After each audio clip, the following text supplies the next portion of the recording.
Ramiro,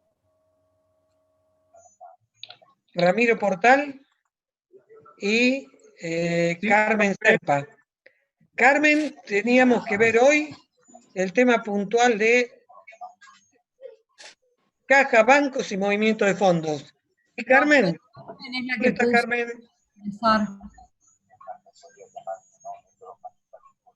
Carmen me acaba de poner en el grupo que no puede ingresar. ¿Saben qué pasa también? No puede ser que hayamos llegado a ser 39 personas vinculadas por un tema. Es imposible manejarlo a nivel presencial, virtualmente es peor. ¿Esto?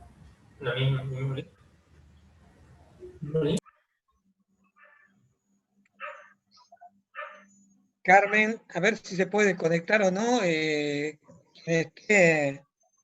en el chat.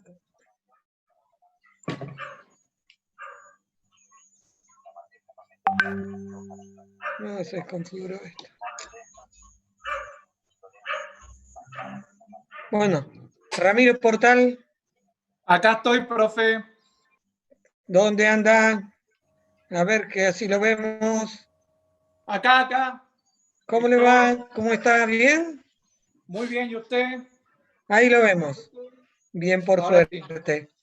Ramiro, sí. A ver, volvemos a la idea de lo que conversamos el otro día, ¿sí? La idea es que exponga, en este caso va a exponer Ramiro Portal sobre informe breve, y el resto vamos a participar no deteniendo la exposición de él. ¿Sí? Les pido por favor no lo hagan porque va a ser peor. Dejémoslo que él exponga y vayan anotándose las dudas y observaciones que ustedes crean como comentarios, efectuar a la exposición de él. Y vamos a hacer un repaso. Cuando él termine, reitero, ¿qué cosas no puede dejar de mencionar como concepto relacionado con el tema que va a desarrollar? ¿Sí? Bien, perfecto. Cuando usted quiera, comienza. Bueno, mi exposición va a ser sobre informe breve. Antes de meternos de lleno al tema, voy a hacer una introducción. ¿Se me escucha bien? Perfecto. Bien. Voy a hacer una breve introducción al tema. ¿Sí? Nosotros, como futuros contadores, nuestro ejercicio profesional requiere que cumplamos unas ciertas condiciones de acuerdo a la disciplina a la cual vayamos a ejercer nuestra profesión. En este caso vamos a hablar de la disciplina de auditoría, ¿sí? Donde principalmente esta disciplina lo que busca es que a través de nuestra actuación profesional nosotros incrementemos el grado de confianza de los usuarios de los productos que nosotros generamos con nuestra labor, que en este caso serían los informes. Estas condiciones, ¿sí?, que se requieren es, en primer término, tener un título habilitante, ser contador público nacional, y para ejercer esta disciplina, una condición muy importante que es la independencia. La independencia entendida como una actitud mental independiente, donde nosotros tenemos que poseer una integridad, ser objetivos y tener cierto escepticismo en todo lo que es nuestra labor y nuestra actuación profesional. Esta actitud mental independiente debe ser acompañada con una independencia aparente. Es lo que en las normas nosotros lo vamos a encontrar expuesto a través de los casos de excepción que se consideran a la independencia, ¿sí? Nosotros en esta materia vemos lo que es las normas de auditoría, principalmente la RT37, que tiene una antecesora, que es la RT7, ¿sí? Y una incorporación, en líneas generales, el espíritu de la modificación de la RT37 fue alinearse a las NIA, ¿sí? Y uno de los introdujo varias modificaciones respecto a su antecesora, la 7, y una primera modificación que podemos nombrar es esta de que la norma exige que haya un análisis en conjunto, ¿sí?, de la independencia con los códigos de ética y las disposiciones legales que exigen la actuación nuestra profesional. Nosotros en esta materia vemos lo que es un producto de nuestra profesión, que son los informes.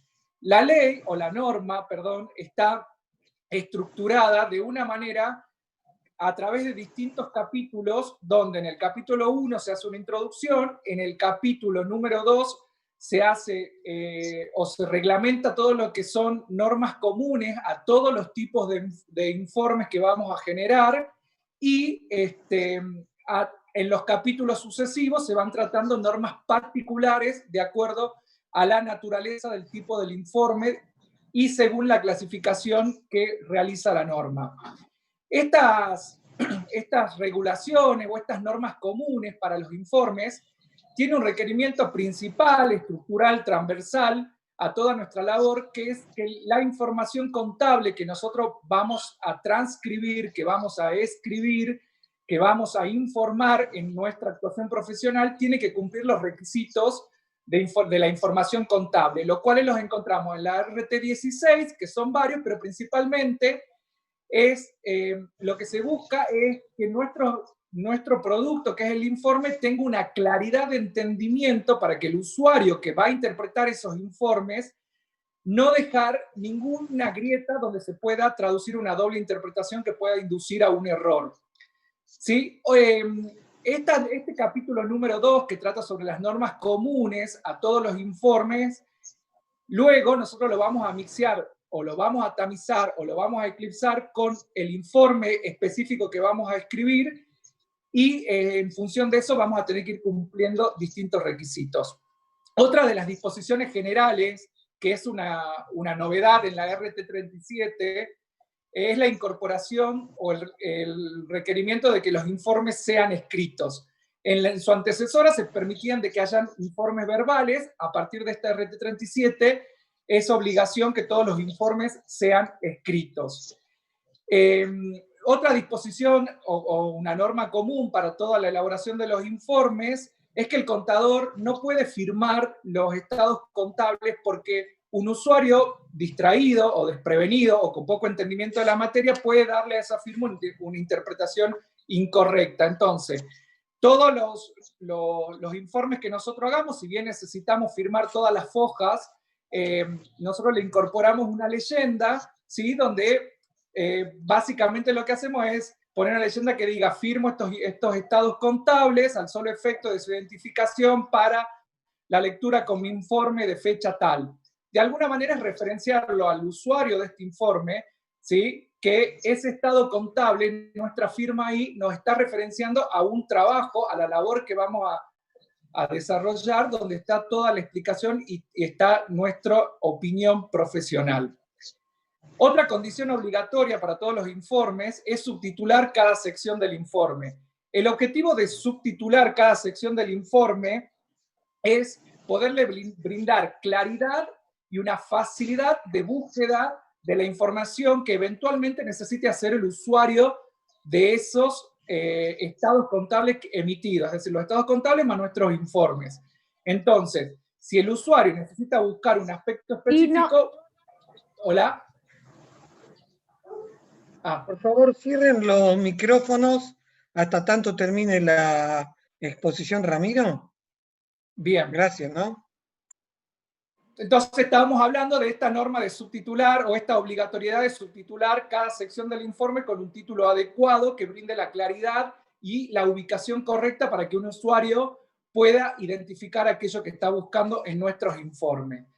Y luego, otro cambio que introdujo la resolución 37, que si bien era un uso y costumbre de la profesión, es la incorporación de la cláusula de restricción de la distribución de nuestro informe. Esta cláusula, si bien antes no era obligatorio, todos los profesionales la incorporaban para poderse resguardar que el informe circule en aquellos usuarios que son los interesados para la lectura y el uso que tiene que tener el informe. Este capítulo número 2, que es las normas comunes a todos los informes, plantea una estructura de informe general la que luego, reitero, tiene que ser considerada con el capítulo específico del tipo del encargo que nosotros tengamos. Y la estructura general que plantea es, primero, no me voy a detener en explicar cada una, sino que lo voy a hacer luego mixeado con el informe del cual hoy voy a exponer, pero la estructura de las normas comunes que plantea es, primero, un título, luego, a quién está destinado el informe, luego un apartado introductorio, donde lo importante de este apartado introductorio es que quede manifestado claramente cuál es el objeto y el motivo del encargo. Luego tenemos las responsabilidades tanto del emisor de los estados contables o de la información subexamen y las responsabilidades del auditor actuante en este proceso de auditoría. Luego tenemos una sección que es la indicación de la tarea realizada, ¿sí? Luego tenemos quizás la parte más importante, que es nuestro dictamen o nuestra opinión. Luego tenemos una sección para incorporar elementos adicionales para una mejor comunicación con de aquellos que nosotros pretendemos transmitir, o de la opinión o información para la interpretación de los usuarios. Recordemos que nosotros estamos ayudando o brindando credibilidad a la información que están leyendo los usuarios. Entonces, todo aspecto que nosotros podamos considerar importante se incorporan en estas secciones, que luego tienen distintos tratamientos de acuerdo al informe. Y por último, lugar y fecha de emisión. Eso es un aspecto importante, que lo vamos a ver en el informe breve a qué se remite, y nuestra firma, que de alguna manera sella nuestra labor.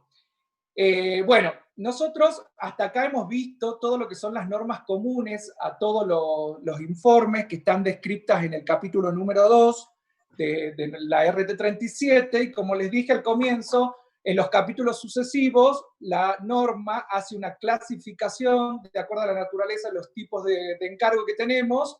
En el capítulo 3, que es donde se encuentra informe breve, tenemos la auditoría externa de estados contables, que forma parte de lo que son la auditoría para análisis de estados contables con fines generales, ¿sí? Que dentro de esta clasificación tenemos el informe breve, que es el que vamos a ver en esta exposición, y el informe extenso. Luego, solo a manera enunciativa, en el capítulo 4 tenemos todo lo que es el tratamiento de encargos de revisión de estados contables de periodos intermedios. En el capítulo 5 tenemos los encargos de aseguramiento, en el capítulo 6 las certificaciones, y en el capítulo Otros 7, encargos de aseguramiento, ¿no?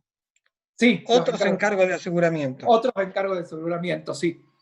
Y en el capítulo 7 todo lo que son los servicios relacionados. Como les planteé en la exposición de hoy, vamos a ver dentro de la auditoría externa de estados contables aquellos con fines generales, donde se ubica el informe breve.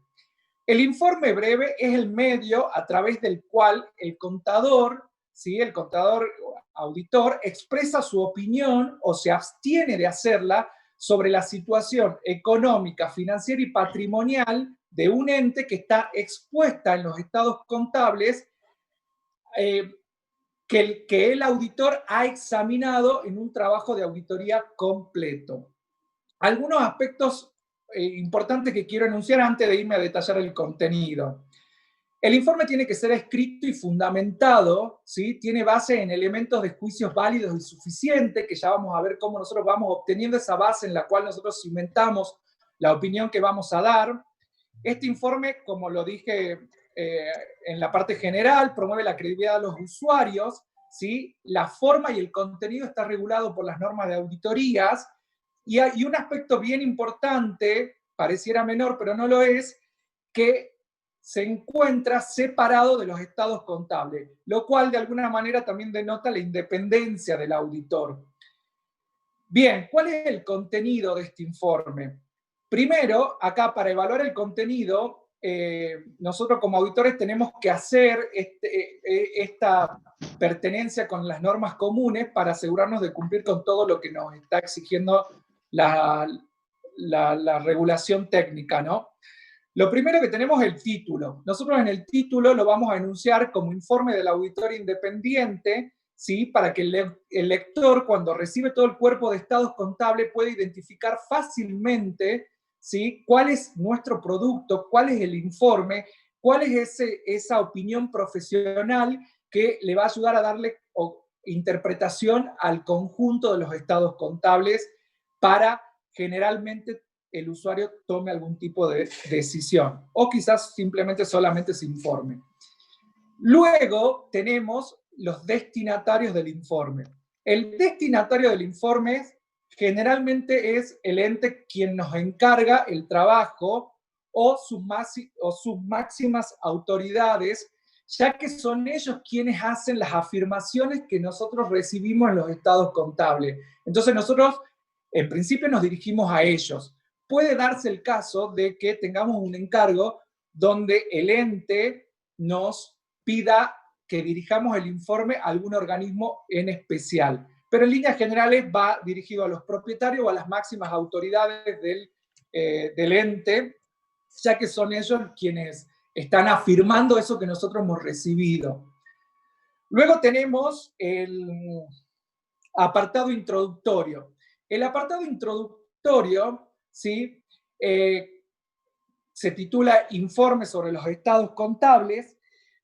Nosotros en el apartado introductorio tenemos que incorporar como contenido aquello que permite identificar con precisión y claridad cuáles son, o nombrar cada uno de los estados contables que nosotros vamos a examinar en nuestra labor, la denominación completa del ente, a quienes pertenecen esos estados que nosotros vamos a examinar. Ramiro, ¿sí? disculpe, voy a interrumpir. Lo dejé avanzar, pero hay cosas que después se van a perder, ¿sí? Identificar el objeto del examen en un informe breve cuando la auditoría versa sobre estados contables elaborados con fines generales, no son los estados básicos, son toda aquella información que conforman el cuerpo de estados contables. Esto refiere estados básicos, notas o información complementaria indicada en notas y anexos que complementan o integran el cuerpo de estados contables, ¿no? Sí, es lo próximo que iba a decir, contador. El tema es que yo, para irlo razonando, sigo como una línea porque no me lo puedo acordar de memoria y era justamente lo que iba a decir. Continúe si razonamos, vamos. Perdón, pero sí, a mí la verdad que me es más fácil razonándolo y siendo consecuente en la línea de pensamiento que acordármelo de memoria. Perfecto. Bueno, entonces yo decía, bueno, la denominación, entonces teníamos los estados que van a examinarse, la denominación completa del ente, el periodo que abarcan estos, con fechas precisas, que abarcan estos estados contables, y también en este apartado tenemos que poner que hemos considerado todas las políticas contables significativas y toda la otra información contenida en las notas, especificando desde tal número hasta tal número, para que quede bien delimitado todo lo que nosotros vamos a examinar en nuestra labor o en nuestro trabajo, ¿sí? O todo lo que va a quedar examinado a través de este informe. El párrafo siguiente es la responsabilidad de la dirección. La responsabilidad de la dirección, nosotros acá lo que hacemos es manifestar que la dirección es la responsable de la preparación y la exposición de los estados contables de conformidad con el marco de información que sea aplicable y del control interno que la dirección tiene que regular dentro del ente para preparar esos estados contables donde a priori deberían ser libres de incorrecciones significativas. Las incorrecciones son aquellas diferencias que existen entre lo que plantea el marco normativo y lo que está expuesto en los estados contables. El gap que existe entre lo que debe ser y lo que yo tengo en los estados contables. Entonces nosotros en este párrafo dejamos de manifiesto que no vamos a evaluar el control interno de la organización, no vamos a emitir juicio de valor sobre el control interno que posee la organización, el ente, sino que es ellos, o sea, la dirección, el ente, son los responsables de arbitrar un control interno que les permita emitir estos estados contables libres de incorrecciones significativas. El párrafo siguiente es la responsabilidad del auditor. Esto es un párrafo bien importante porque acá nosotros estamos manifestando cuál es la responsabilidad que tenemos nosotros como auditores o en nuestra labor. Acá nosotros tenemos que manifestar y expresar una opinión sobre los estados contables. O sea, nosotros acá exponemos que nuestra responsabilidad es expresar una opinión sobre los estados contables basadas en un proceso de auditoría y que el examen se desarrolló de acuerdo a las normas contables profesionales que regulan nuestra profesión. No, señor. No, señor, por favor. Hay algo puntual que esto no le puedo permitir que siga con eso, Ramiro. A ver, no puede indicar que es el marco con el cual desarrolló la labor, el marco de las normas contables que regulan la profesión. No, las normas contables son las que se utilizan para la elaboración de la información contable. Las normas vinculadas con el desarrollo de la labor son las normas de auditoría. Usted, dentro de todo el marco de normas elaborados por la FAPSE, tal cual yo se los expuse en ese video introductorio al control interno, va a tener normas que son de estricto alcance contable, normas vinculadas con temas de auditoría o control, como son las normas específicas vinculadas con el contador en su carácter de síndico societario. Y después, las últimas normas que salieron, tanto para regular alguna actividad de los licenciados en economía y los licenciados en administración. Después, en la práctica siempre se plantean normas contables con un distingo, pero sumamente importante y marcado respecto a las normas de auditoría, ¿no? Por eso le digo, ojo cuando menciono esto en la mesa, Ramiro. Bien, perfecto. La labor se desarrolla con un marco de normas que hacen a las normas de auditoría. Auditoría, revisión, certificación, bla, bla, bla. Todo lo que contiene el RT 37, 32 y siguientes. Bien, perfecto. Eso sí, eso por favor, tengan todos en claro estos dos aspectos que son determinantes. En el párrafo de responsabilidad de la dirección, la responsabilidad está centrada en que los estados contables han sido elaborados, preparados y la información expuesta de acuerdo al marco de normas, cuando el marco normativo con el cual se elaboró son las normas contables, obviamente las normas contables profesionales. Y la labor se desarrolla de acuerdo a un marco de normas vinculadas con la labor del profesional, que pueden ser, como les mencioné, de auditoría, revisión, etcétera, etcétera, que están en la 37, 32 y siguientes. Bien. ¿De acuerdo? Eso es algo que normalmente pisan el palito, se equivocan y no deben tener dudas. ¿De acuerdo? Perfecto. Pero bien, Ramiro, ya le voy a hacer algunos comentarios, pero avancemos. Estaba concretamente en el párrafo de responsabilidad del contador, en este caso en su carácter de auditor. Perfecto. Bueno, antes de ir a enumerar el contenido específico, nosotros acá tenemos que exponer que las normas contables profesionales, ahora ya hablo con miedo de las normas, no sé si las voy a decir mal, pero bueno, exponer que las normas contables profesionales exigen al contador cumplir con los requerimientos de éticas, planificar nuestro trabajo y ejecutar... Las normas profesionales, no las normas contables. Las normas profesionales abarcan normas contables, normas de auditoría, normas para licenciados en administración y en economía. O grandes acápites, normas contables y normas de auditoría. Bien. Y la característica de independencia está dentro de las normas y respetar los aspectos específicamente vinculados con la ética profesional están en las normas profesionales vinculadas con la auditoría y compañía. No están en las normas contables. Las normas contables tratan aspectos particulares o generales para determinado tipo de ente. Bien. ¿De acuerdo? De acuerdo, sí, sí, sí. Quedan 10 minutos, pero sigamos. Continuemos, Ramiro. Bueno, voy más rápido entonces. No. Acá no... Continúe a Bien. su ritmo. Bien.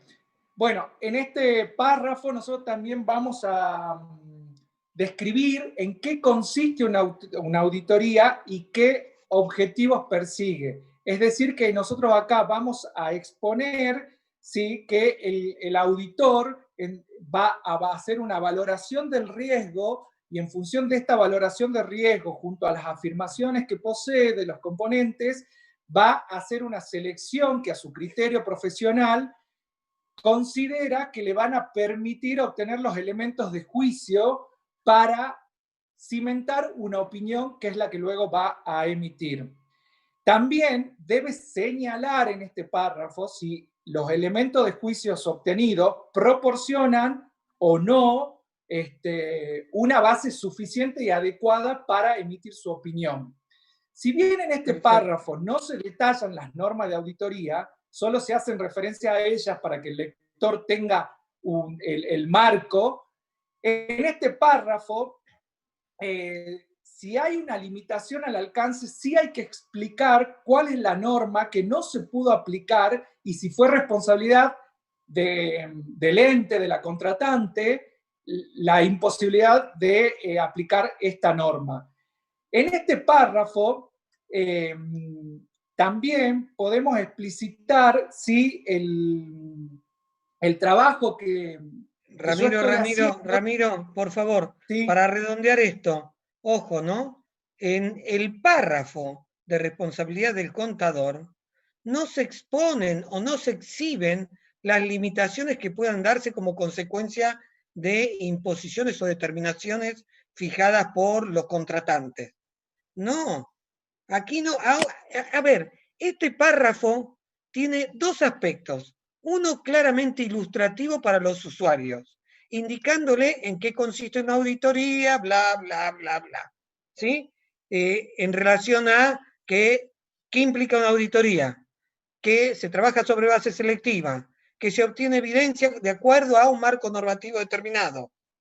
Y el segundo aspecto puntual que contiene es referente a lo que usted muy bien calificó, Ramiro, en cuanto a que va a indicar en forma expresa si la evidencia obtenida es válida y suficiente para poder emitir o no una opinión, o se tiene que abstener de eso. Pero nada más, este párrafo no hace ninguna mención a limitantes en la aplicación de procedimientos. Es solamente enunciativo de cuál es el marco aplicable para desarrollar el trabajo y la calidad de los elementos obtenidos para poder o no emitir una opinión. ¿De acuerdo? Bien. Sí, no confunda eso porque es importante. Ojo que ante una limitante, por limitación en el alcance impuesta por el contratante o por las circunstancias, por lo que sea, eso va descrito de otra forma. Acuérdese, lo va a indicar ahora. De la misma manera que se trata un desvío de norma. Bien. Bueno, no voy a hablar, voy a ir directo al contenido del párrafo para no seguirme embarrando. Por favor. Bien. Sí. Entonces, pasando en limpio, este párrafo tiene que tener el alcance de la auditoría, ¿sí? Con el alcance del marco aplicado.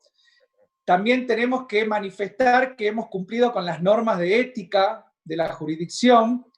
También tenemos que exponer que se llevaron a cabo todos los procedimientos tendientes a obtener evidencias sobre los montos y sobre la información expuesta en los estados contables examinados, y que los procedimientos de auditorías aplicados se eligen de acuerdo al criterio del contador, quien evalúa los riesgos y el control interno que tenga el ente.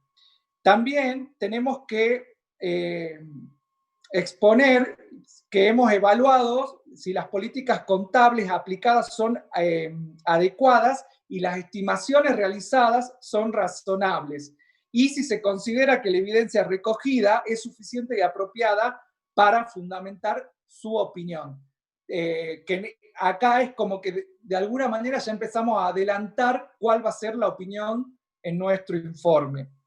Luego pasamos al párrafo siguiente, que es un párrafo que no siempre está, es un párrafo que corresponde que vaya cuando la opinión es modificada, que ya vamos a ver la clasificación de la opinión, que se llama modificación de la opinión modificada, de acuerdo a la calificación que tenga, donde principalmente lo que se expone son los motivos que generaron la opinión modificada. Es decir, nosotros acá tenemos que indicar el hecho, la cuantía y los rubros afectados que hacen que nuestra opinión sea modificada. Si nuestra opinión es limpia, este párrafo no corresponde que vaya, o no corresponde que integre el informe.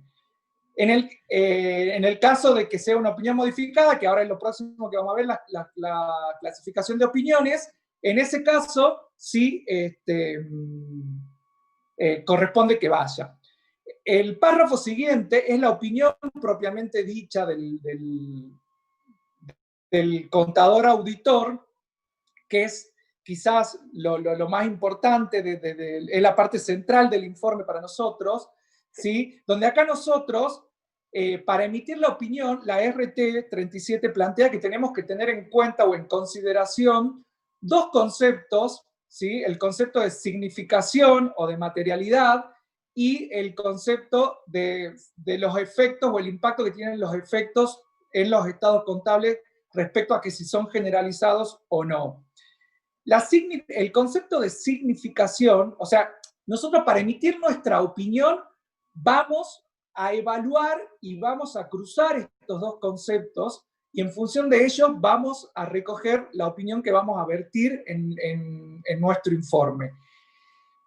Brevemente, vamos a ver, voy a tratar de explicar cada concepto. El concepto de significación la significación es la importancia relativa, ¿sí?, de una cuestión de acuerdo al contexto. Es decir, nosotros acá tenemos que analizar si esta cuestión influye en las decisiones del usuario, y que pueden ser cuestiones cuantitativas o cualitativas, analizando la magnitud relativa que tengan, la naturaleza y el efecto junto a los intereses de los usuarios.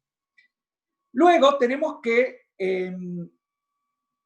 evaluar el efecto, ¿sí? Si es un efecto generalizado, ¿sí? El efecto va a ser generalizado cuando no se limite a partidas específicas o a determinados estados contables, o cuando sea a una partida o un componente específico represente una parte sustancial del estado contable. Y después también lo vamos a considerar generalizado cuando aquellas revelaciones de información sean fundamentales para que los usuarios puedan comprender los estados contables. Este párrafo, el párrafo de opiniones, es la parte... ¿Qué? Perfecto. Perdón. Está perfectamente explicado el concepto de generalización de los efectos. Y la significatividad también. O significación materialidad. Bien. Aquí en este párrafo el auditor expone su opinión o se abstiene de emitirla acerca de si los estados contables en su conjunto presentan razonablemente la información de la entidad de acuerdo con el marco normativo. Razonable quiere decir una aproximación a la realidad, porque sabemos que hay estimaciones que son subjetivas, como por ejemplo las amortizaciones. Luego, cuando nosotros evaluamos estos dos conceptos, el concepto de significación y del efecto generalizado, podemos tener lo que es la amplitud o la variante de opiniones, que pueden ser en Disculpame, opiniones Ramiro no... y profe, se está por cortar la reunión para que no se te corte la exposición. Disculpame. Bien. A ver, ¿cuánto queda? Uy. Bueno. Cortemos y vemos desde aquí. ¿Le parece, Ramiro? Bien, bien, bien. Estamos precisamente redondeando el tema de la opinión. Y ya Bien. vamos a ver variantes de la opinión. ¿De acuerdo? Variantes. Salimos Sí. y volvemos a entrar. Perfecto. Listo.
Sí, cierren, pero no prendan las cámaras, pues me ocupo de internet.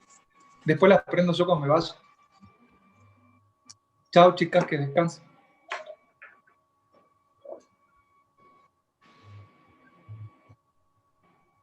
Bueno, estamos en 34 participantes.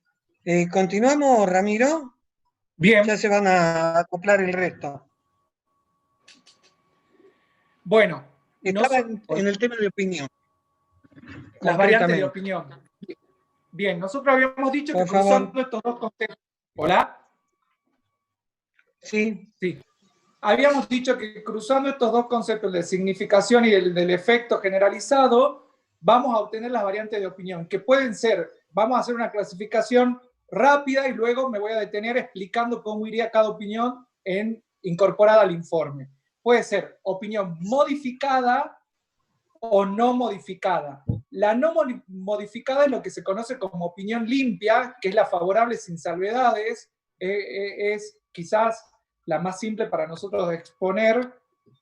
Perdón, no hay que decir eso.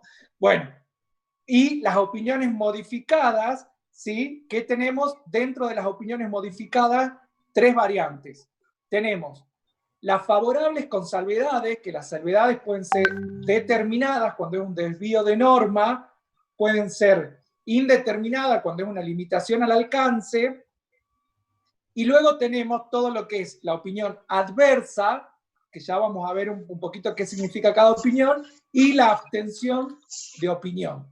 En esta clasificación tenemos nosotros todas las opciones o el abanico de opiniones que van a surgir luego de cruzar estos dos conceptos que nos plantea la RT. Primero, vamos con la opinión no modificable, la opinión limpia, la favorable sin salvedades, que es aquella que cuando habiendo realizado la labor de auditoría de acuerdo a las normas, puede manifestar que los estados contables, objeto de la auditoría, tomados en su conjunto, presentan razonablemente en todos sus aspectos significativos la información que deben brindar de acuerdo a las normas contables profesionales, o si han sido preparados con un marco de cumplimientos, vamos a decir que han sido preparados en todos sus aspectos significativos de conformidad con un marco de información aplicable. ¿Cuál va a ser el contenido en el caso de que la opinión sea limpia de este párrafo?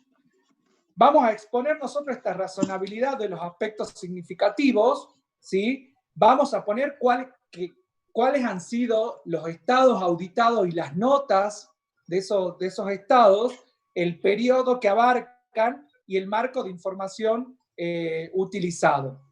Luego...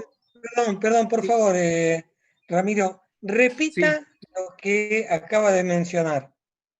Quiero redondear y conceptualmente se interpretó en forma adecuada el contenido de la opinión. Bien. Nosotros, o sea, el contenido del párrafo, profe. Sí, lo que acaba de decir, de acuerdo a la información contenida en los estados contables, que va a indicar el periodo, bla, bla, bla, bla. A ver, ¿cómo es? Con los elementos de juicio que hemos obtenido, que los consideramos válidos y suficientes, podemos afirmar la razonabilidad que tienen en sus aspectos significativos estos estados contables que han sido examinados por nosotros, donde detallamos los estados, las notas, el periodo y el marco de información que hemos utilizado. No. A ver. Está confundiendo dos cosas, y esto para todos. En el párrafo de opinión no se indican los estados contables. Los estados contables es el objeto, en este caso, de la auditoría que está contenido en el párrafo introductorio. En este párrafo lo que se hace referencia es a la información que contienen dichos estados. ¿Qué información contiene el estado de situación patrimonial? La situación patrimonial y financiera a una fecha determinada. ¿Qué información contiene el estado de resultados? Los resultados por el ejercicio terminado de esta fecha. ¿Cuál es la información contenida en el estado de evolución de patrimonio neto? La evolución de patrimonio neto por el periodo finalizado de esta fecha. Idem para el estado de flujo efectivo. Entonces, separemos. Usted acá va a opinar no sobre los estados contables, va a opinar sobre la información que contienen dichos estados contables. Y obviamente concluyendo de acuerdo al marco con el cual fue elaborado.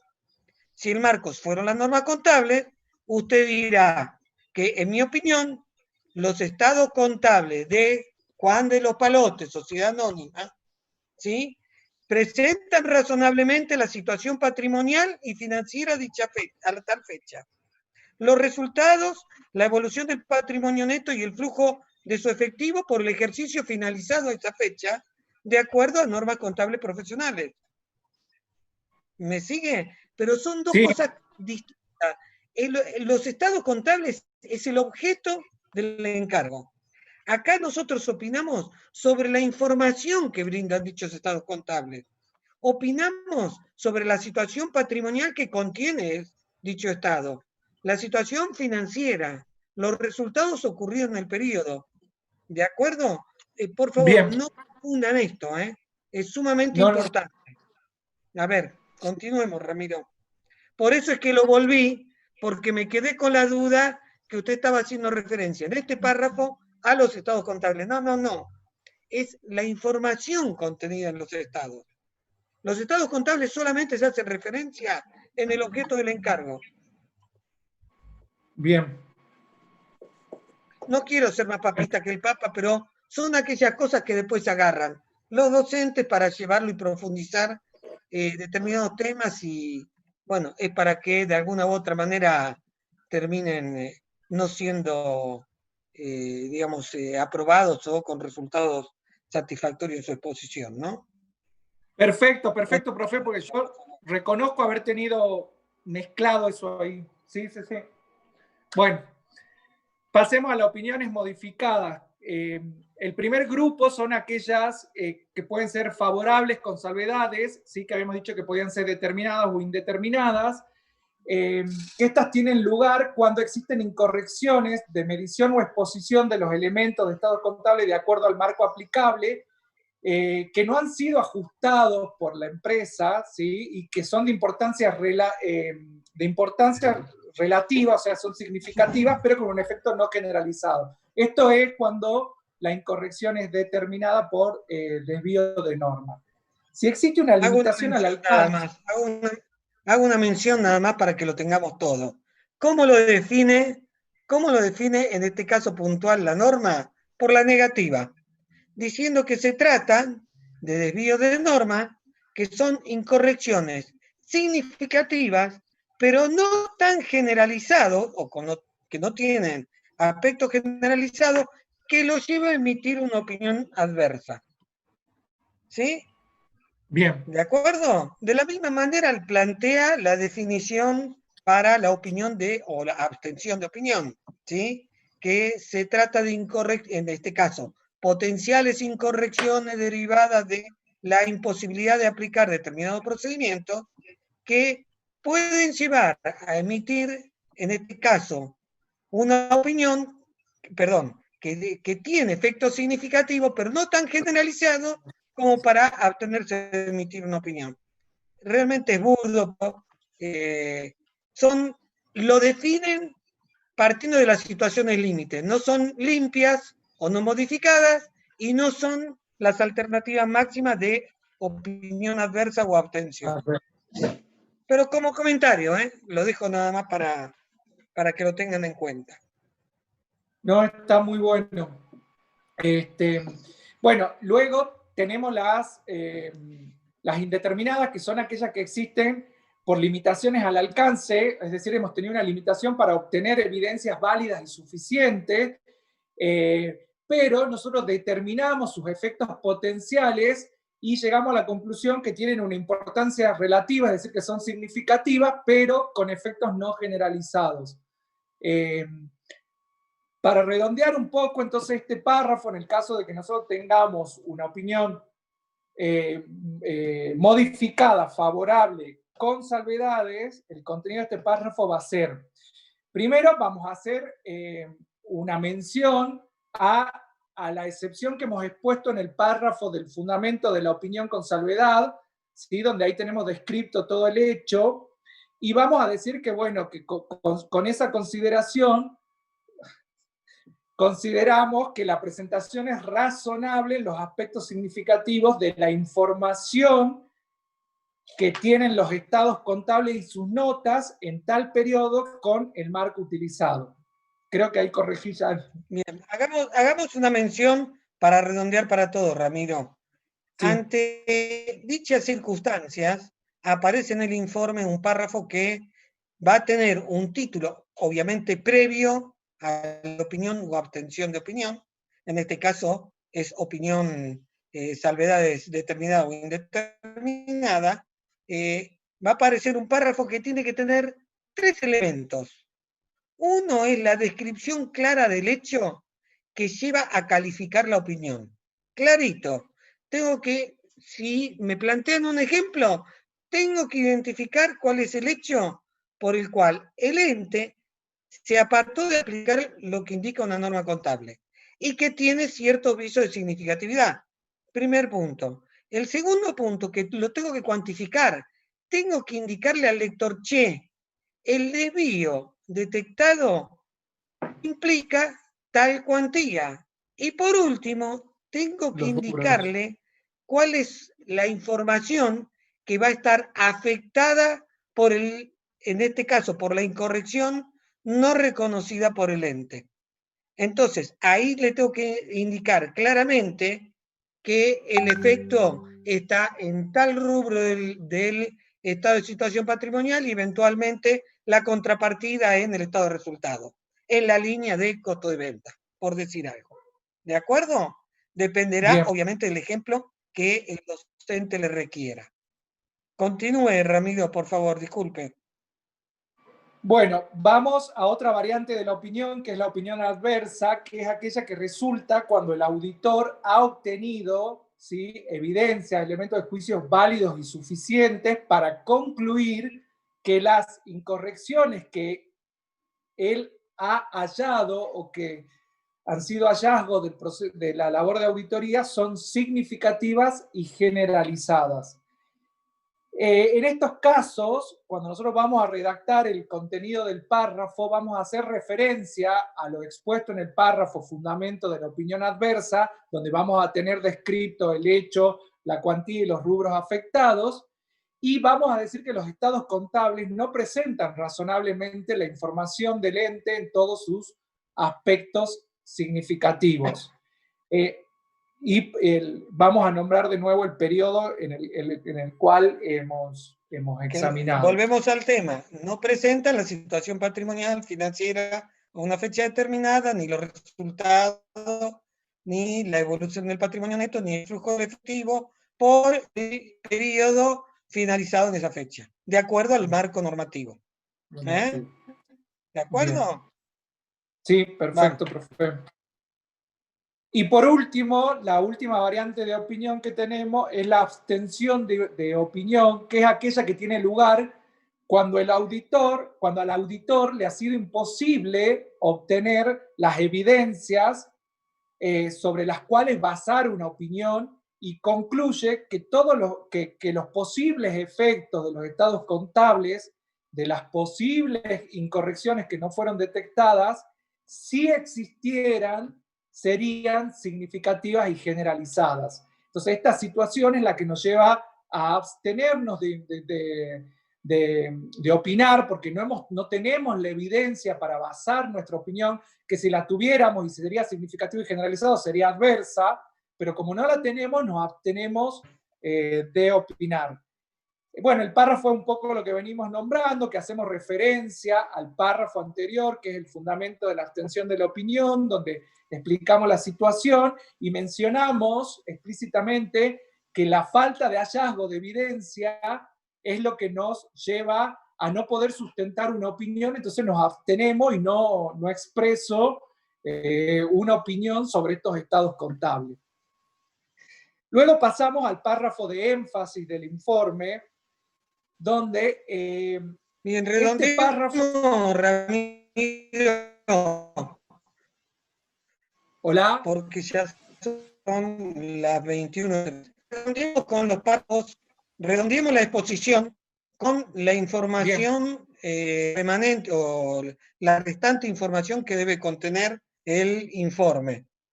Me refiero a párrafo de énfasis, otras cuestiones, información especial requerida por... Bueno, voy rápido, profe, entonces. Redondeemos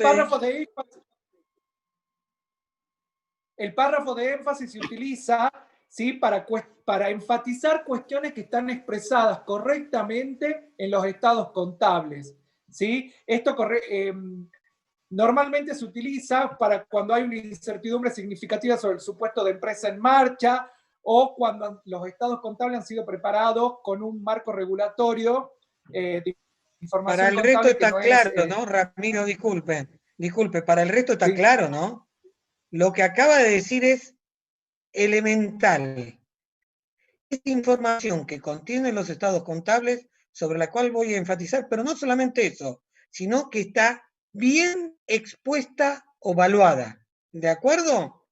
Es información que está debidamente tratada de acuerdo al marco de norma aplicado. ¿De acuerdo, no? Porque si es alguna norma no aplicada en forma correcta, obviamente no se indica la situación en un párrafo de énfasis, sino que tiene impacto en la opinión, de acuerdo al nivel de significatividad que pueda tener. Bien, entonces para redondear el contenido de este párrafo, vamos a indicar que esta enfatización que nosotros hacemos en este párrafo no modifica la opinión, ¿sí? Vamos a describir la situación enfatizada y vamos a hacer referencia en la sección de los estados contables donde el usuario podría encontrar más información en detalle de esta situación. Luego tenemos el párrafo de otras cuestiones.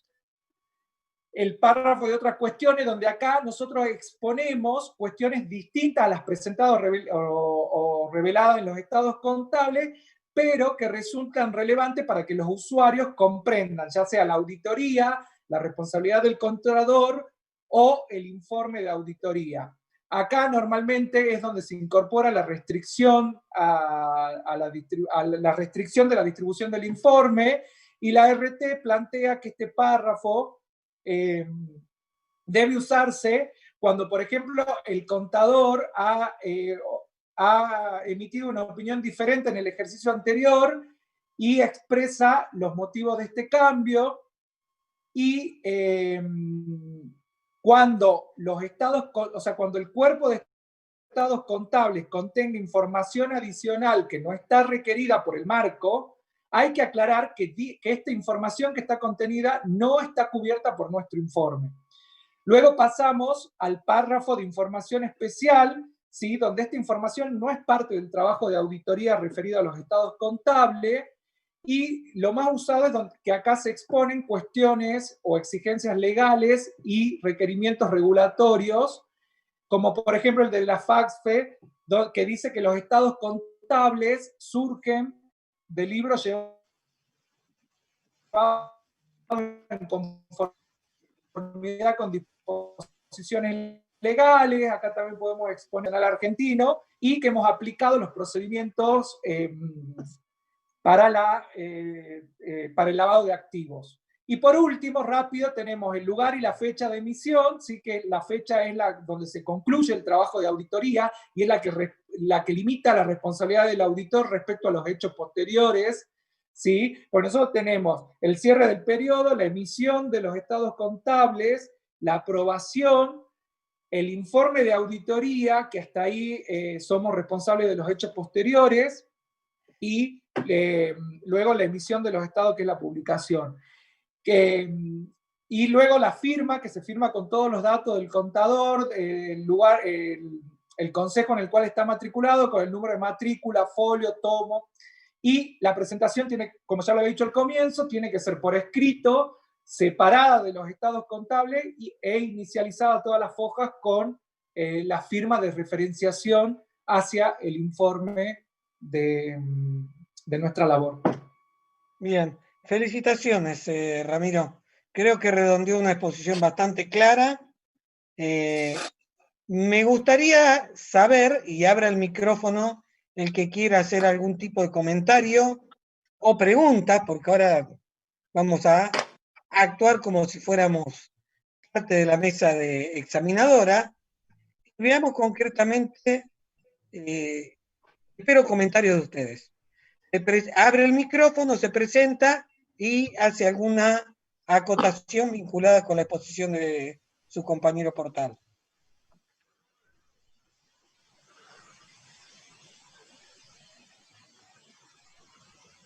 ¿Nadie? ¿Profe? Sí, Antonella. Sí. Me quedó una duda cuando él exponía que usted le dijo que no corresponde en la parte de responsabilidad del auditor. Él decía que también se tiene que mencionar lo que es la limitación, o sea, hacer una mención cuando se limita la aplicación de determinados procedimientos. Usted decía que no incluye eso en el párrafo. ¿Eso va en la parte de párrafo de fundamentos de la opinión? A ver, Ramiro, ¿explica usted?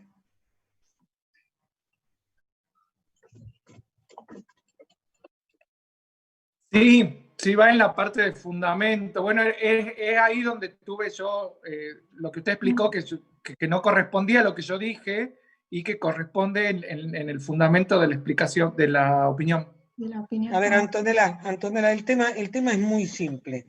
Acá hacemos, en este párrafo de responsabilidad del contador, en este caso carácter de auditor, tiene dos aspectos principales.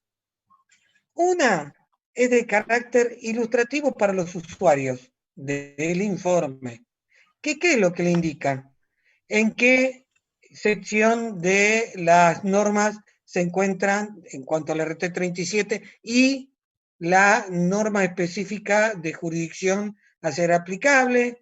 ¿Qué implica una auditoría? ¿En qué consiste? ¿Que se trabaja en forma selectiva? ¿Que se aplican determinados procedimientos? Bla, bla, bla. Sí. Y luego un segundo aspecto donde usted concluye si está, como consecuencia de haber ejecutado dicho procedimiento de auditoría, en condiciones o no de emitir opinión. Obviamente, evaluando que las evidencias obtenidas sean válidas y suficientes, pertinentes, ¿sí? Y suficientes para poder formarse una opinión y concretamente emitirla como tal, ¿sí? Esto es importantísimo. ¿Por qué? Porque, fíjense, la R37 tiene claramente identificado el tema de limitación del alcance y respecto del tratamiento que debe dispensarse a los procedimientos de auditoría. Indica en forma expresa, señores, y esto lo tomo como pregunta, aunque en la mesa de examen ya algunos deben haber tomado conocimiento al respecto, en cuanto a las normas indican si por el hecho de haber descartado un procedimiento de lo que se considera procedimientos de auditoría típicos para obtener evidencia de una afirmación determinada, o habiendo reemplazado dicho procedimiento por otro sustituto, ¿sí? Si el auditor obtiene evidencia suficiente, válida, pertinente para poder emitir una opinión, ¿qué indica la norma? No haga mención del procedimiento suplido o omitido, ¿de acuerdo?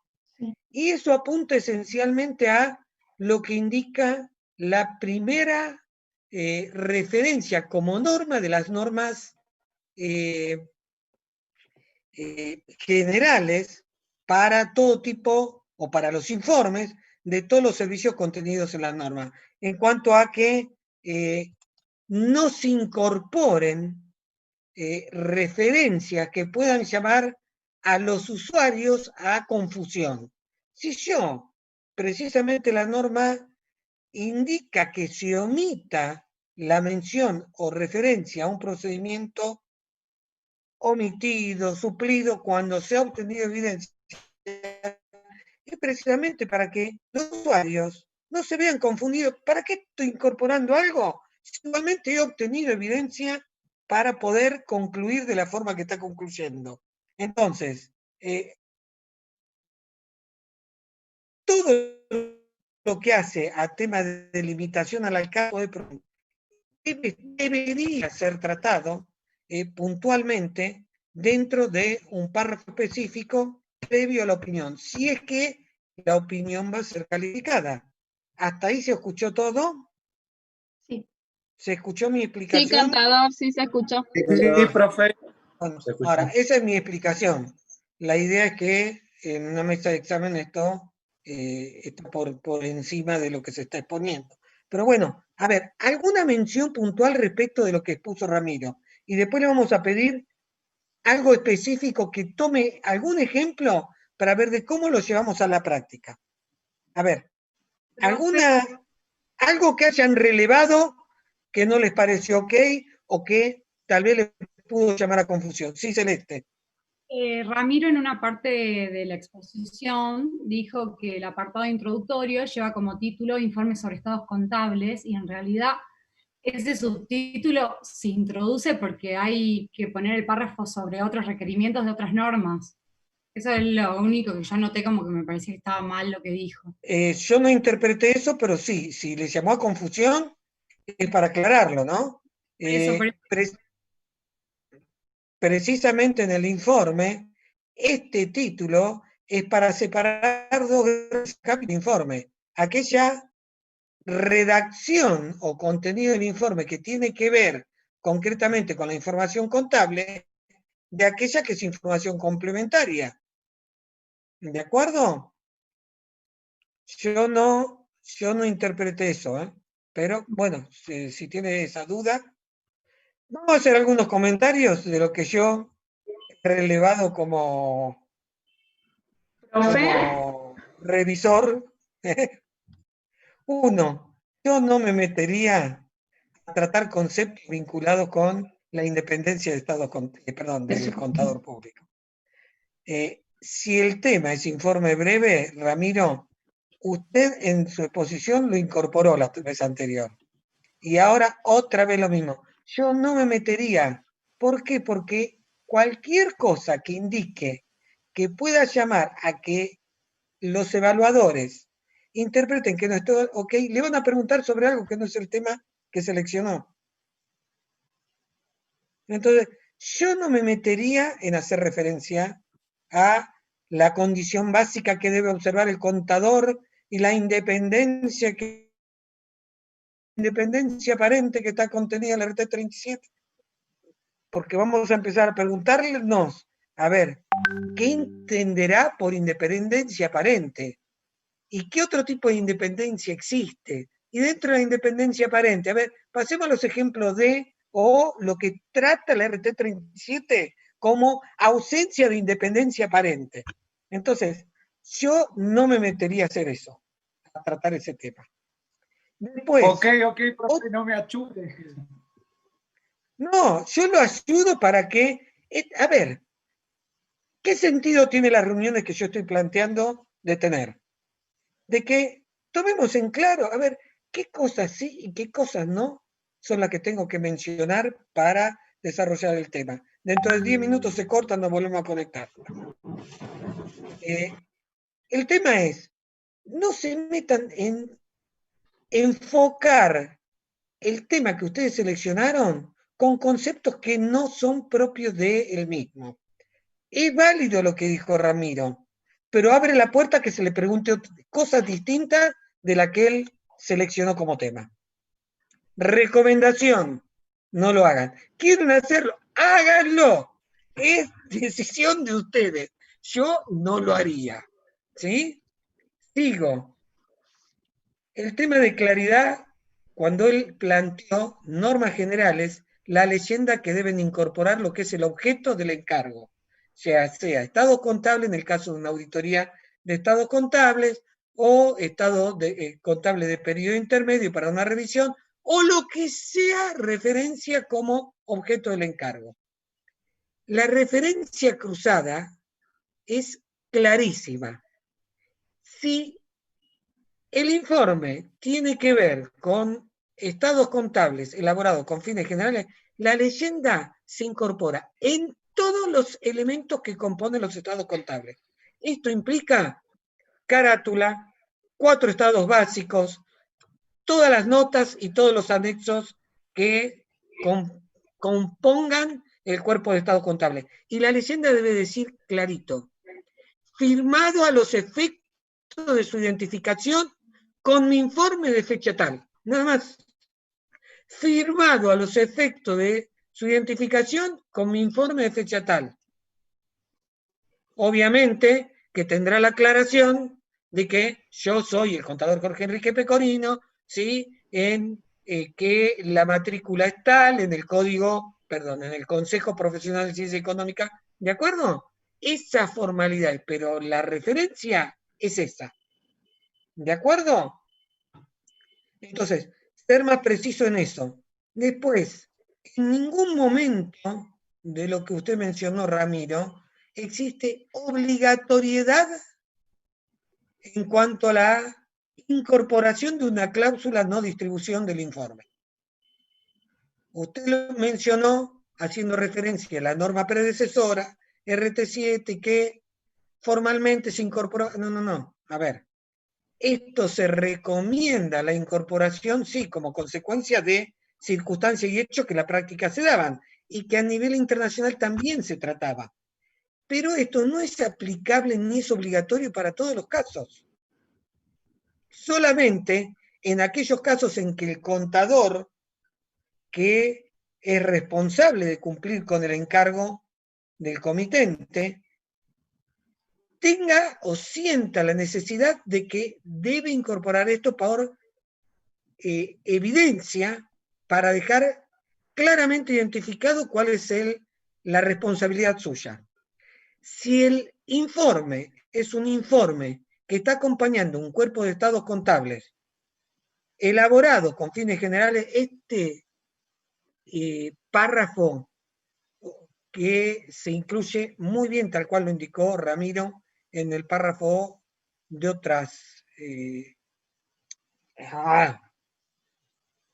Ay, se me hizo la laguna del lago Titicaca. ¿Cómo es?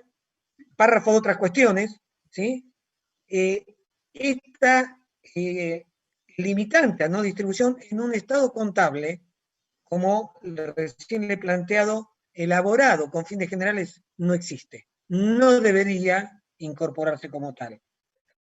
Normalmente se hace cuando existe una contraprestación en un servicio determinado que está orientado a un tipo de usuario determinado, a X usuarios.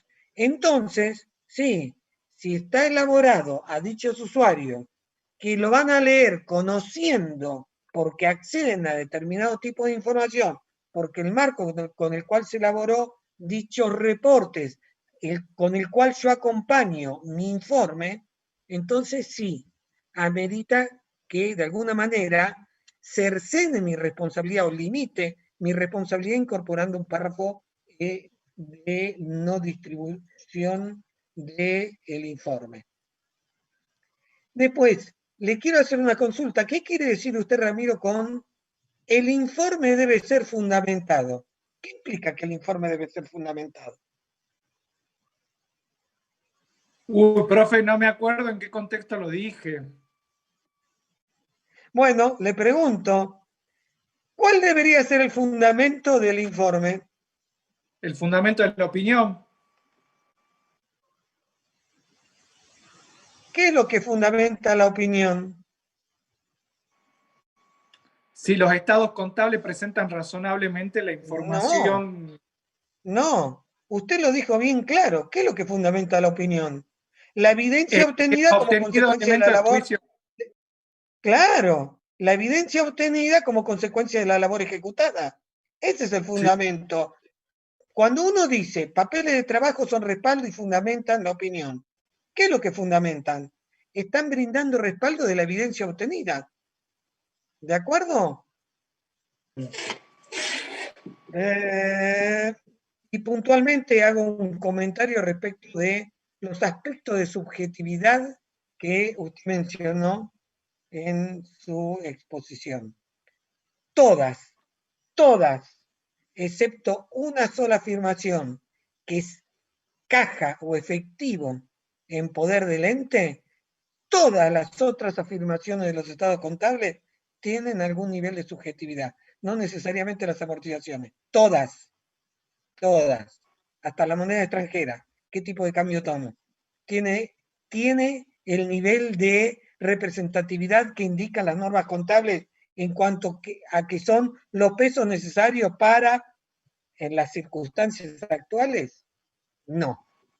Y menos el resto de las afirmaciones, las cuentas por cobrar porque tienen un nivel de evaluación en cuanto a que van a ser cobrables en los términos que plantea el ente o el auditor como consecuencia de su labor, ¿no? Y así reitero, excepto caja, el resto de las afirmaciones contenidas en los estados contables contienen algún nivel de subjetividad, algunos más que otros. Ramiro, se anima a, son 21 a 27, pero se anima a elaborar un ejemplo de una opinión, supongamos, adversa. Perdón, se va a cortar, vamos a hacerlo rápido, Usted bien indicó que tienen que ser un desvío de norma, no es limitante, o imposibilidad de obtener evidencia. Acá obtuve evidencia porque voy a emitir una opinión adversa. Entonces, se trata de un desvío de norma. Sí. El segundo caso, tiene que ser de un nivel significativo. Y el tercer caso, tiene que tener efectos generalizados. Pero algo que siempre se plantea cuando ustedes empiezan a elaborar el ejemplo, es que yo detecté un desvío de norma. Y el desvío de norma es significativo. ¿Y qué más? Y es generalizado. ¿Y qué más? No. Lo primero que tienen que plantear es que yo detecté un desvío de norma, lo planteé al ente, y el ente me dijo, no voy a corregir la información contenida en los registros contables y en los estados contables. Y el desvío de norma debidamente fundamentado por ustedes no es receptado por el ente. Recién ahí evalúo el nivel de significatividad y el impacto que tiene generalizado en los estados contables. Obviamente que lo hago al momento de, che, esto te lo tengo que plantear como desvío de norma, sí o sí, porque si no me lo aceptás, voy a calificar el informe. ¿De acuerdo? Pero cuando ustedes elaboran un ejemplo y lo plantean, ojo que se omiten o se olvidan de plantear el primero de los casos, la primera condición, que ustedes plantearon dicho desvío, dicho ajuste, y no fue aceptado por el ente, se lo rechazó. Yo se lo planteo porque trato de utilizar sus palabras cuando redondean, señores, a ver, denme un ejemplo de una opinión con salvedad determinada, pero que no implique una opinión adversa. Entonces, comienzan a desarrollar y bosquejar el ejemplo y cometen ese primer error. Y nosotros nos quedamos indicándole, ¿y qué más? ¿Y qué más? ¿Y qué más? ¿Y qué más? ¿Y qué?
No se me enojen, no se me enojen.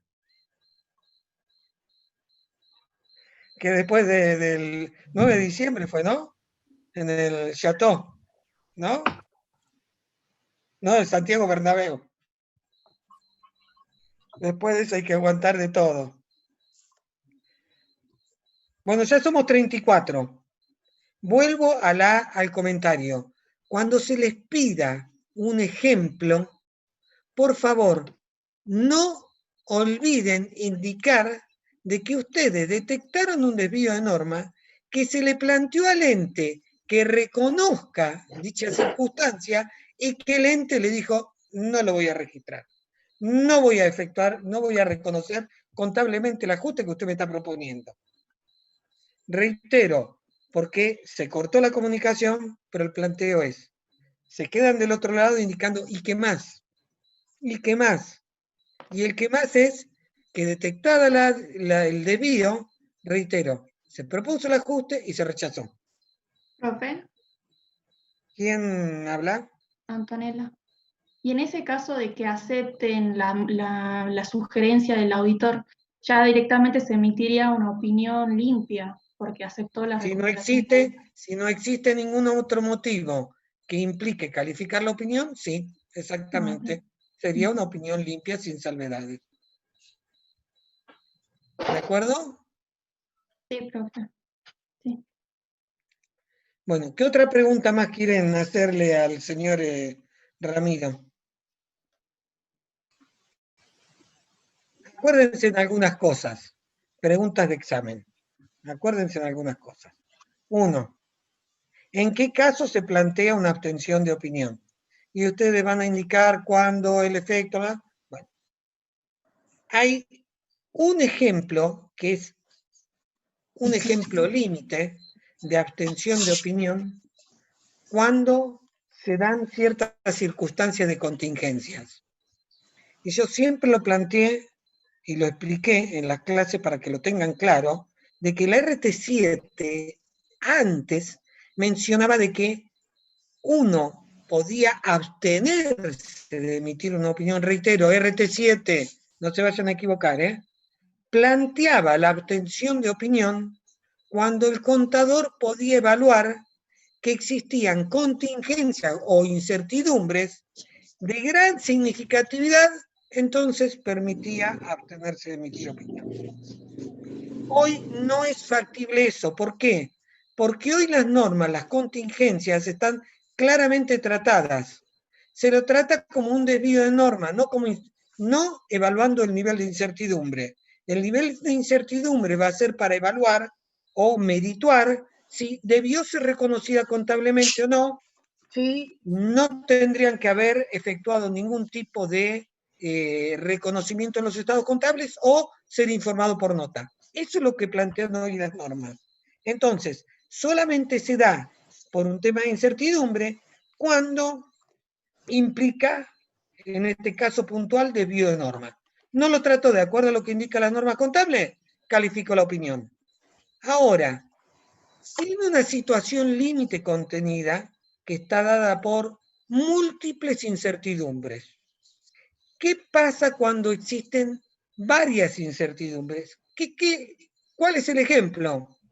Un ente que tiene varios litigios, varias situaciones litigiosas, varios juicios de distinta naturaleza, y en todos ustedes pueden evaluar cuál es la cuantía, lo pueden cuantificar, pueden evaluar claramente el nivel de impacto que va a tener en forma individual cada uno, pero lo que plantea la norma es que les es imposible determinar el efecto simultáneo que puede tener cuando aparezcan o se presenten o se resuelvan en forma simultánea algunos de dichos litigios. Entonces, cuando hay múltiples incertidumbres, cabe la posibilidad de emitir una abstención de opinión.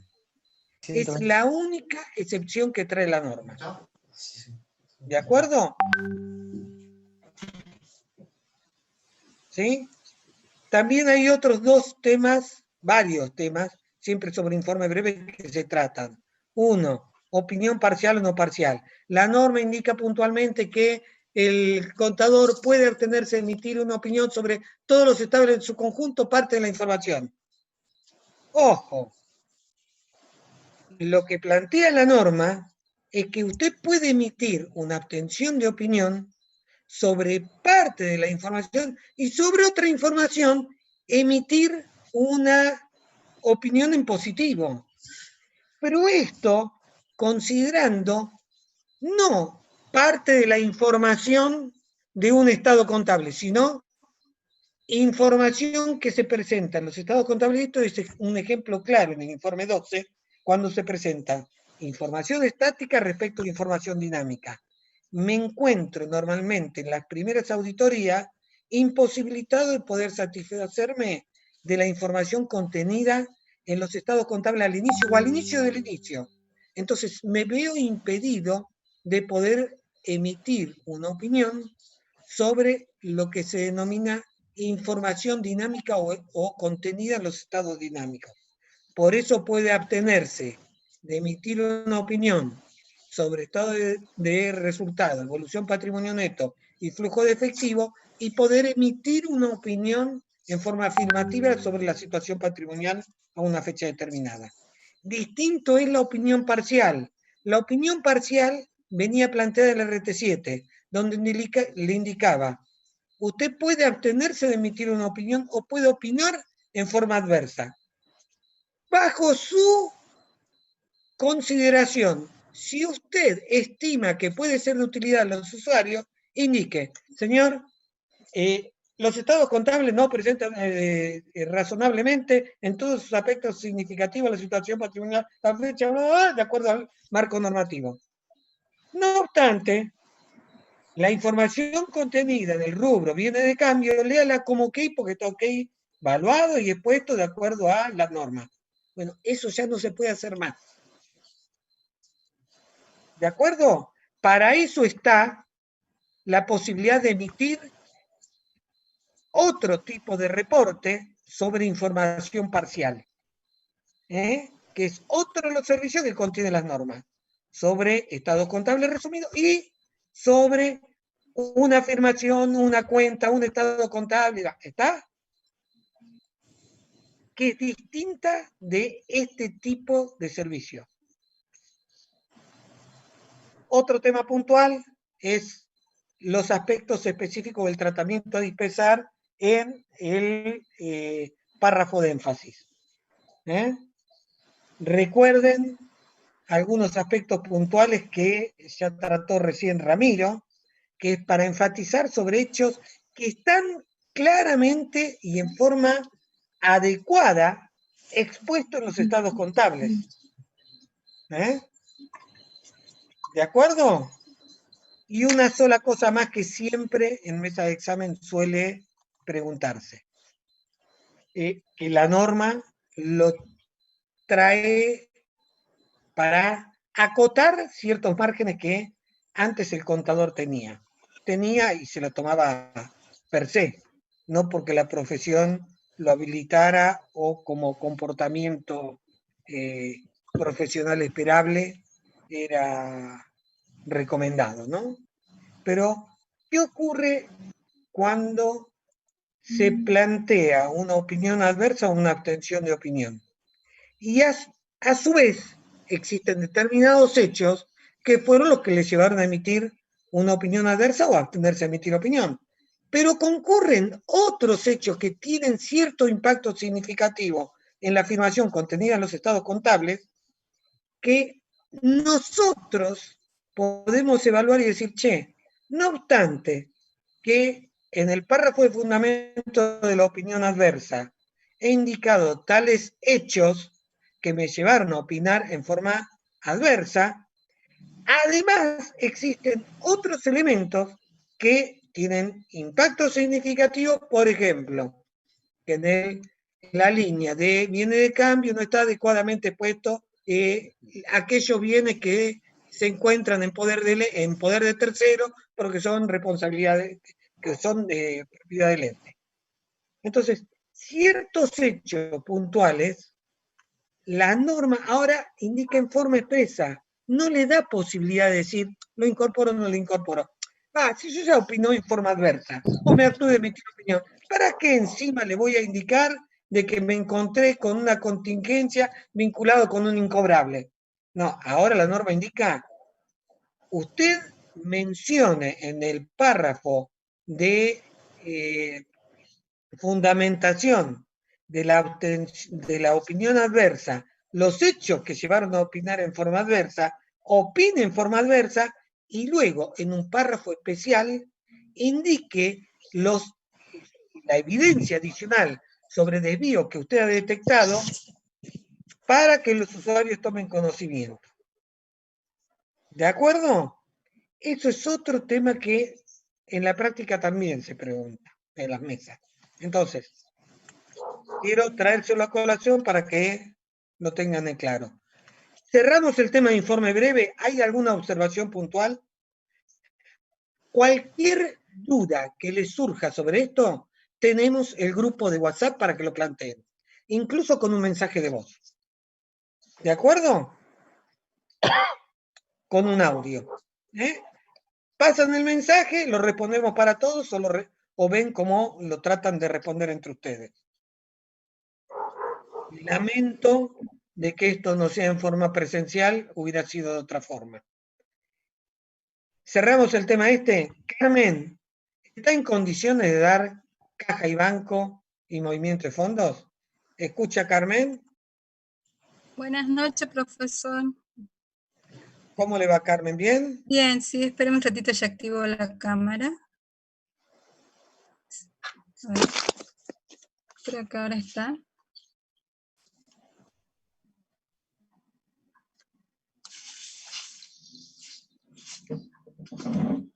¿Profe?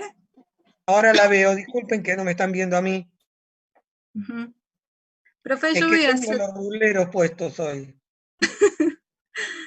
Profe, voy a hacer un resumen de todo porque me acortó mucho los tiempos, así que lo voy a dar medio rápido los temas. Por favor. Sí. Bueno, para empezar, el componente caja y banco y movimientos de fondo. El componente caja y banco de acuerdo a la RT9, comprende el dinero en efectivo, en caja, en bancos del país y del exterior, y otros valores de poder cancelatorio y liquidez similar. Podemos decir también que las características que tiene este componente son la liquidez, la certeza y la efectividad. Cuando hablamos de liquidez, nosotros decimos que sean realizables de forma inmediata. Cuando hablamos de certeza, decimos que no haya incertidumbre en su valor, y de la efectividad de la realización de ese valor.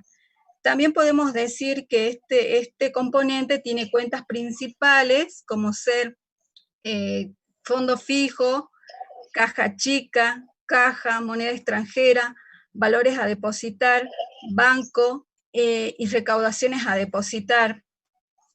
Después hay una pequeña diferencia entre qué es caja chica y fondo fijo. El fondo fijo es con... ¿Sí?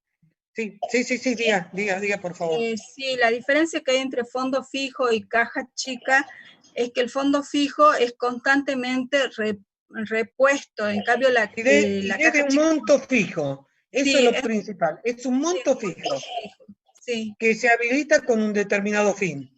sí, con un determinado fin que mayormente son los gastos menores. Exacto. ¿Profe? Exacto. Bien. Ajá. Bien, después para nosotros ver este componente de caja y banco y movimientos de fondo, tenemos que conocer las afirmaciones. ¿Para qué debemos conocer las afirmaciones? Las afirmaciones se deben conocer para poder saber aplicar los procedimientos y a la misma vez obtener los elementos de juicio. Perfecto. ¿Cuál es la naturaleza de moneda de curso legal? Bueno, la clasificación es para caja chica, fondo fijo, moneda extranjera, y creo que recaudaciones a depositar, porque banco es de cosas no físicas. Entonces, cuando hablamos de moneda extranjera, es de existencia de cosas físicas que están presentes. Perfecto. Lo Bien. importante es que estén presentes, porque eso me permite inmediatamente asociar el procedimiento a aplicar. Es el procedimiento de inspección ocular. Inspección Arqueo. ocular, exactamente. O el arqueo de fondo, que es lo que nos lleva a la existencia en sí de moneda extranjera. Porque ahí el elemento de juicio, o sea, primero nosotros obtenemos el procedimiento que es el arqueo de moneda extranjera, o el arqueo de fondos y valores, luego tenemos el procedimiento de ese arqueo, obtenemos el elemento de juicio que es el testimonio ocular. Bien, perfecto. Bien. A ver, y para bancos, vamos a indicar puntualmente si el planteo es, o la pregunta que le indique en una mesa de examen respecto de banco. ¿Qué va a indicar usted en cuanto a naturaleza y procedimiento o procedimientos a aplicar para poder validar la cuenta? Bueno, vaya banco... desglosando, disculpe, Sí, y vaya sí, desglosando con el procedimiento qué objetivo de auditoría alcanza en cuanto a la existencia, integridad, bla. Claro, sí, entiendo lo que me quiere decir. Banco, a diferencia del resto que es caja y todo eso, es de existencia de cosas no físicas, por lo tanto el procedimiento no va a ser el mismo que caja, que veníamos diciendo que era un arqueo. En este caso podemos decir el procedimiento típico es la obtención de confirmación directa de terceros. ¿Sí, profe? Si usted indica eso, yo le voy a decir que no está bien. Porque precisamente le he dicho, el procedimiento o procedimientos, ¿sí? Y el de obtención de confirmación directa de terceros solamente le va a permitir obtener evidencia respecto a una cifra vinculada con la afirmación de la tenencia en banco. Y yo tengo que satisfacerme sobre el saldo que se encuentra en los estados contables vinculados con la cuenta banco, que no necesariamente es el mismo, ya lo sabemos. Claro, ahí podemos hacer la circularización a las entidades bancarias. Obtención de confirmación directa de tercero complementado con la revisión de las conciliaciones bancarias. Sí. Y ahí va a tener que explicar concretamente en mesa de examen, le van a preguntar, a ver, ¿qué pregunta básica se suele hacer con esto? ¿Vos qué es una conciliación bancaria? Primero Ustedes en un papel, a mano alzada, van a indicar, partiendo del saldo de banco, para llegar al saldo contable, o a la inversa, o la otra que parten del saldo de banco, llegan a un número, parte del saldo contable para llegar a un número similar. profe, ¿Sí? Es el camino intermedio. profe, en esa parte que usted dice, el procedimiento, primero no tenemos que ir detallando que nosotros tenemos que hacer el mayor de la cuenta del banco con el extracto, o sea, ver los saldos de ambos, y luego hacer las pruebas, las sumas verticales y horizontales. No. Primero vamos a explicar claro que para poder satisfacerme de la razonabilidad del saldo de la cuenta banco, de la cuenta contable bancos, necesito sí o sí el respaldo. Respaldo documental. Vamos a cortar enseguida, pero les voy a indicar. El respaldo de una conciliación bancaria elaborada por el ente. Yo tengo que satisfacerme de la validez en cuanto al papel de trabajo elaborado por el ente. Sí. Para verificar que el mismo es correcto, ahí sí, apelo a la información obtenida por aplicación del procedimiento de circularización, cotejando directamente con el saldo según banco en la conciliación bancaria. Sí, profe. Ese segundo procedimiento, porque lo primero que tengo que hacer, como todo papel de trabajo, es partir de los estados contables a los papeles de trabajo. Esto implica de balance de publicación, estado de situación patrimonial, notas, con el balance de suma y saldo. Balance de suma y saldo con la conciliación bancaria. ¿De acuerdo? Entonces, sí, la primera tarea que hago es verificar que coincidan los saldos según registro, entiéndase, balance, suma y saldo, mayores con el de conciliación bancaria. Lo segundo es verificar que coinciden el saldo que surge de el resumen bancario con el que se ha volcado en la conciliación bancaria. Tercero, verificar sumas verticales y horizontales. Y luego verificar con documentación comprobatoria atinente las partidas conciliatorias que están indicadas en dicha conciliación bancaria como válidas. Discúlpenme, pero si quieren redondeamos este tema. Carmen, sí, discúlpeme que me interrumpa, pero son las 21:51, me comprometí a algo y se me está haciendo demasiado lejos. Bueno, sí, profe, lo único que a mí por ahí me quedó ahí es que es ubicar las etapas, porque hay tres etapas, digamos, están las etapas, o sea, la planificación que sería anterior, sí, durante y después, eso me parece importante. Señora. El durante, lo importante es que las tareas de arqueo, ¿sí?, se efectúan sí o sí en fecha de cierre, en la misma fecha a la cual está referida la información de corte o estado contable. La post es verificar que lo que se obtuvo como arqueo es lo que se ve reflejado en la contabilidad. Sí. ¿De acuerdo? Sí. Disculpen, en el grupo de WhatsApp les voy a dejar indicado que los temas que vamos a tratar el jueves va a ser venta, cuenta y documentos por cobrar, informes de revisión de estado contable periodo intermedio. Acepto gente que se ofrezca a exponerlo. Me lo ponen en el grupo. ¿De acuerdo? Bueno. Disculpen, no puedo seguir, Carmen. Discúlpeme. El jueves espero solucionar el tema de la cámara de web. Y el jueves comenzamos cerrando este tema. ¿Sí? Profe, entonces el jueves vuelvo a exponer o... Lo que está exponiendo para cerrar el tema. Ajá.